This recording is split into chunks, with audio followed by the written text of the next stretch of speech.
Magandang umaga po sa ating lahat. Welcome sa isa na naman pong episode ng Tati TV.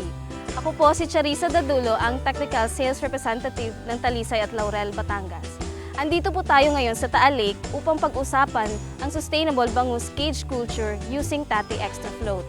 Ang Taal Lake ay isa sa major supplier ng bangus sa Metro Manila. Ito ay nakapagbibigay ng magandang livelihood sa mga mamamayan sa Lawa ng Taal. Paano nga ba isinasagawa ang sustainable bangus cage culture?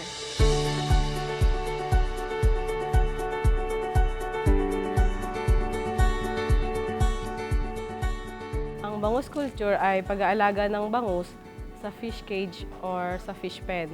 Dito sa Lawa ng Taal, ang mga bangus ay inaalagaan sa cage. Ang similya ng bangus ay karaniwan nagmumula sa Bulacan. Ang sizes nito ay 2, 3 hanggang 4. Ito ay kinokondisyon sa cage sa loob ng isang buwan bago ilipat sa ibang cage na may tamang dami. 14,000 pieces para sa 10 by 10 meters na cage at 28,000 pieces para sa circular cage na may diameter na 18 meters. Ang pag-aalaga ng bangus sa Lawa ng Taal ay umaabot mula 7 hanggang 8 buwan at may average body weight na 600 to 650 grammars. Sa pag-aalaga ng bangus, mahalaga ang pagpili ng tamang pagkain para masiguro natin na ang magandang kita. At kapag maganda ang feeds na ating gagamitin, maaring bumaba ang ating feed consumption at days of culture. Dapat din natin isaalang-alang sa pag-aalaga ng bangus ang tamang feeding management. Kinakailangan na dahan-dahan ang ating pagpapakain at siguraduhin natin na hindi maibabad sa tubig ang ating feeds para hindi humiwalay ang protina at bitamina na siyang kailangan sa pagpapalaki at pagpapataba ng isda at para hindi din mapollute ang ating tubig ng lawa. Sa pag-aalaga ng bangus, mahalaga ang pagpili ng tamang pagkain. Kami po sa Tati Aqua Feeds ay may produkto na angkop para sa pag-aalaga ng bangus. Ito po ay ang Tati Extra Float.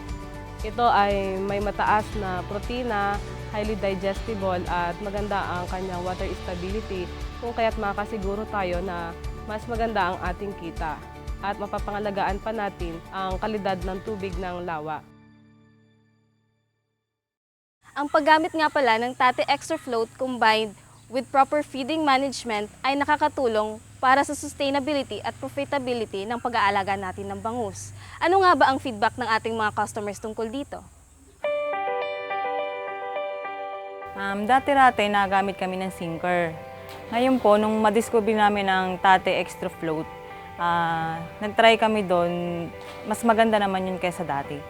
Kasi ang Extra Float ngayon, environment friendly siya, tsaka nakikita mong tinutukan ng isda. Yung pellet kasi, sinker, hindi mo alam kung lahat ng isda nakakakain sa ilalim. Kaya ngayon, mas maganda yung floating para kita mo yung mga isda kung nakain o hindi. Kaya nakikita namin nalaki agad ang isda. Nakakapagpa-harvest kami ng 7 months. Sa dati kasi umaabot kami ng 9 months 9 months to 10. Pinaka na yun. Maganda talaga. Tumataba yung isda. Maganda yung loob niya tsaka mataba siya. Kasi dati matataas yung FCR namin 2.7, 2.8. Pero nitong Tati Extra Float kami, ang pinakamababa na namin ay 2.6. Maganda naman, medyo matataba talaga. Tama-tama na ng laki. Maganda rin po ang FCR. Minsan na 2.4, ganun. Nalamang size, nalamang lagi ang isda sa patukwa. Parang iba itong ginagamit namin ngayon, maganda talaga, parang maganda talaga. Madali magpalaki, medyo mabilis. Kaya maaga nakapa-harvest.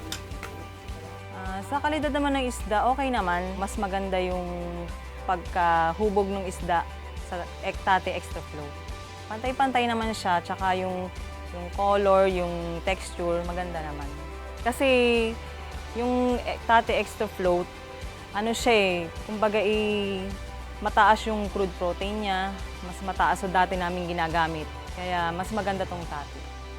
Mga manonood po, kung gusto nyo pong subukan yung Tati Extra Float, mas maganda po ito kasi mas maganda yung paglaki ng isda dito.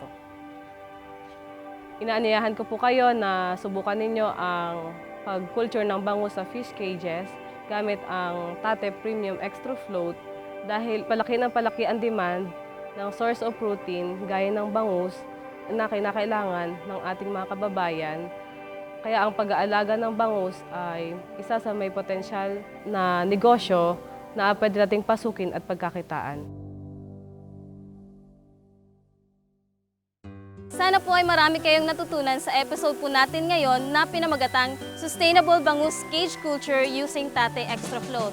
Para po sa inyong mga katanungan, mag-log on lamang po sa www.tate.com o di kaya ay tumawag sa numero na naka-flash sa inyong mga TV screens. Ako po si Charissa Dadulo, ang inyong Technical Sales Representative sa Talisay at Laurel, Batangas.